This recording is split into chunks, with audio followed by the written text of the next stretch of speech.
મારું નામ દેસાઈ જયેશભાઈ અમરતભાઈ છે। હું પાટણનો ખેડૂત છું અને હું મારા ખેતરમાં 5 વીઘા પ્રાકૃતિક ખેતીનું કરું છું અને એ 5 વીઘાની અંદર 2-2.5 વીઘા જેવું હું અનાજનું ઉત્પાદન કરું છું, જેમ કે ઘઉં છે, બાજરી છે અને બીજું શાકભાજી 2-2.5 વીઘા જેવું હું વાવેતર કરું છું।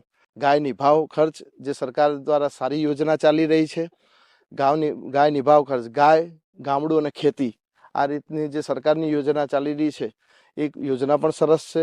પ્રાકૃતિક ખેતી એ માણસ અને જમીન બંનેના સ્વાસ્થ્ય માટે ખૂબ જ જરૂરી છે। આ આધુનિક યુગની અંદર જ્યારે રાસાયણિક ખાતરોનો અને એનો જ્યારે ઉપયોગ બહુ થઈ રહ્યો છે ત્યારે માણસના સ્વાસ્થ્ય સાથે પણ આ કંઈક ને કંઈક જોડે સંકળાયેલું છે।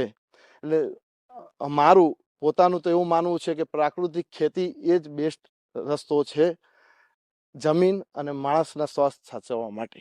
પ્રાકૃતિક ખેતીમાંથી મને અનાજ અને શાકભાજીનું વાવેતર કરવાથી વાર્ષિક 5 વીઘાની અંદર 1.5 થી 2 લાખની ઇન્કમ થાય છે। પ્રાકૃતિક ખેતીમાં અને ઓર્ગેનિક ખેતીમાં ઘણો ફેરફાર છે।